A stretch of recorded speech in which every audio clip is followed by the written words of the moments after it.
Hey guys, welcome back to some more reviews. The Explorer of Horror here, the Horror Boy, and today we're talking about Halloween 3, Season of the Witch, which came out in 1982, gets a 4.9 on IMDb, written by Tommy Lee Wallace, who had made Stephen King's It, and big fan of him. I think he's a pretty good director. I know he's made a couple other movies as well, but nothing really is coming to mind. I know he made Friday Night Part 2. So I haven't seen Friday Night Part 2, but he's made that. But Halloween 3 is one of the most hated ones in the series. It's a film that is very wishy-washy. Thankfully, nowadays, it does have a bigger fan base than what it used to have. But back when Halloween 3 came out, of course, there was a big backlash because there was no Michael Myers in the film. And thus, we never got a sequel to this. We only got a Halloween 4, which was to Halloween 2. But overall, I love Halloween 3 to death. I think it's one of my favorite ones in the series. Definitely one of my favorite horror films of all time. I just really do enjoy Halloween 3 a lot. I think it tackles a lot of cool stuff and it has a really cool concept. And if you're a fan of it, the Scream Factory release is probably the best version. Looks great and also sounds very awesome. And you have some great features. You have commentaries. You have two commentaries, actually. You have Making of, which is like a documentary. You have Horror's Hallowed Grounds version, or Horror's Hallowed Ground episode, I should say. Teaser trailers, theatrical trailers, TV spots, and still galleries. And of course, you have the reversible artwork, which, you know, Scream Factory, they always do some great job with the artwork on their movies. And Halloween 3 is no exception. I mean, look at that. Boom. Beautiful. Absolutely beautiful. Love it to death. But that poster I thought was just really cool looking. Love that poster. And Halloween 3, like I said, has nothing to do with Halloween 1 or 2. Pretty much starts out with this guy getting chased by, you don't really know who it is. These cars and people in suits are chasing him. And he ends up going to a hospital where Tom Atkins is. And Tom Atkins is great in this film. I think he's a great lead character. Big fan of him. I love him in this movie, in Creepshow, My Bloody Valentine, The Fog. He's been in plenty of great horror films over the years. This guy goes in there with this pumpkin mask and says, you know, they're all going to kill us, we're all doomed, stuff like that.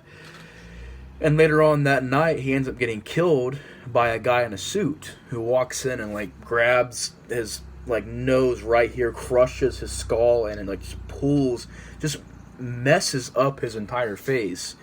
And the guy goes out to his car, pours gasoline on him, and lights himself on fire, and the car blows up. And it's like, wow, what a way to open a film. And Tom Atkins has to figure out what's going on here. He has to figure out why this happened, who did this, you know, why exactly this happened.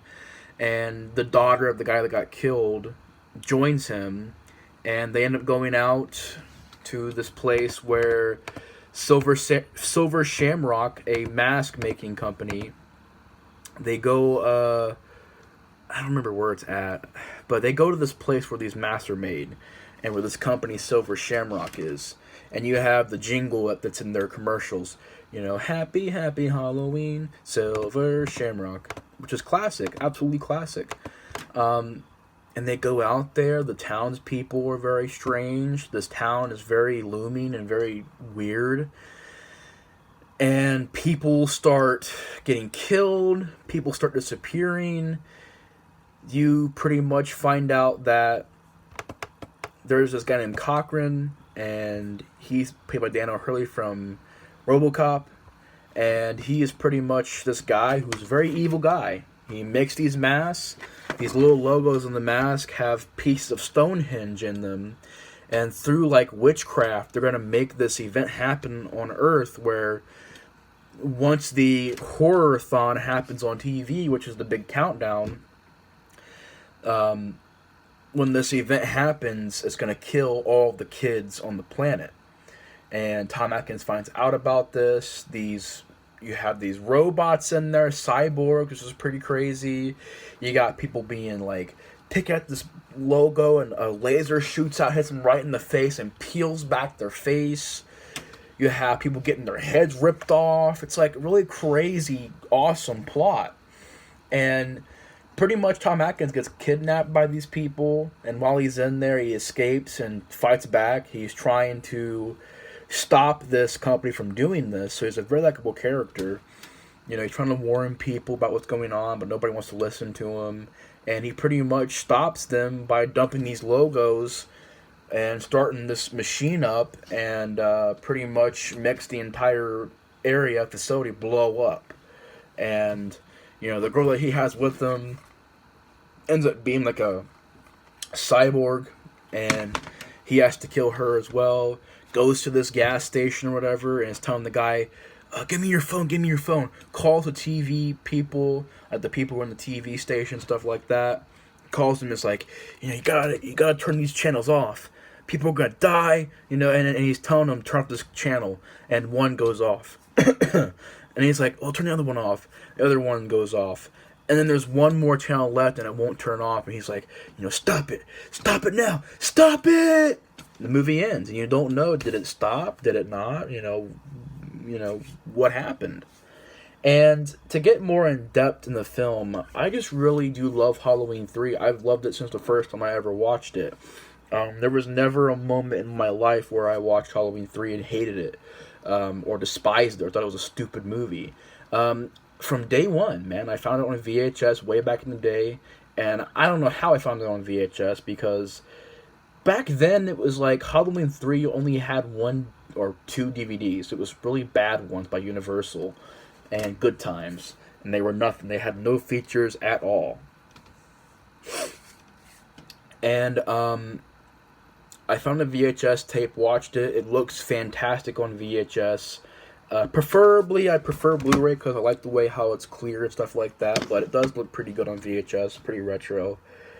And I seen it on VHS, and just really enjoyed it, man. From day one, really enjoyed it.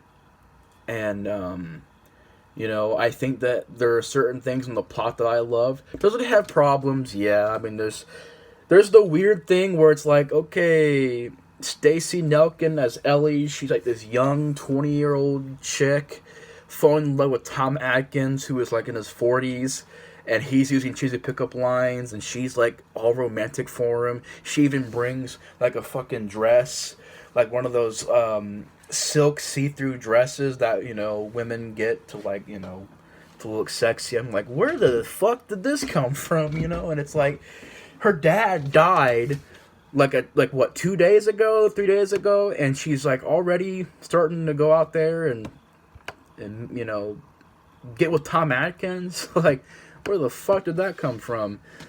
But, you know, it's a problem. It's not really a big problem. It's just kind of noticeable. It's a funny little problem, you know what I mean? It's just a little noticeable thing.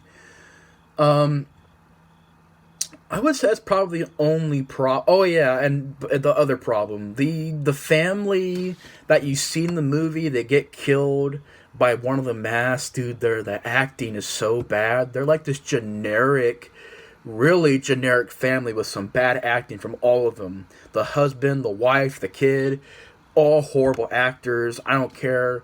They're just really bad actors. I think it's Buddy and Betty Cooper and their son, little Buddy. They're just this bad. They're not really good characters at all. Nothing against the actors. It's just they're not very well written characters. Besides that, though, I love everything else in the movie. I love how crazy it is. I love the plot. I think it's a great Halloween October plot. I think it's a movie that when you watch it on Halloween, it fits like a glove. And believe it or not, Halloween 3 has a better Halloween atmosphere than some of the other sequels. Like, to me, H2O and Resurrection don't have a great Halloween atmosphere to me. To me, it doesn't. You know, the 2018 film doesn't really have the best Halloween atmosphere to me. It just really doesn't. If I'm being honest about it, it really doesn't, you know. And I thought that, you know, yeah, there's no Michael Myers in it, but it's still a very good movie. And I like how on IMDb, as I'm looking at it, it says Season of the Witch, and it says, oh yeah, down here in little tiny message, like little tiny letters, Halloween 3 Season of the Witch. Like, no, it's Halloween 3 Season of the Witch, not Season of the Witch IMDb. It's Halloween 3. I like Halloween 3. I'm not ashamed to say I like Halloween 3 in there. I like Halloween 3 in there because I love the movie. Yeah, it probably should have been, but I don't know. I love the concept of basically what John Carpenter wanted to do was make a Halloween anthology movies. Like, the first Halloween was supposed to be the only one Michael Myers in it. Halloween 2 was supposed to be a different story altogether.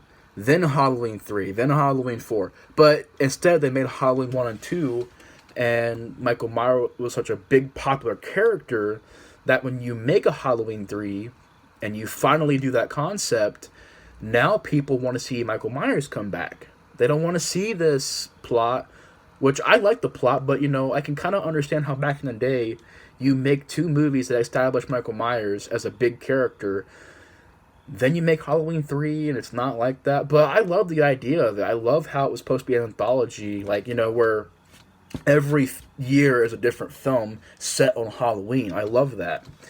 But it failed, so we got no more of these. And it's unfortunate because I thought this was a really good plot line, really great as far as acting goes, as far as scripts go. I mean, it's very well done. I mean, the three masks idea is pretty cool. How these masks have a piece of the Stonehenge in them. Like, that's a pretty cool usage of that because we really don't know the usage.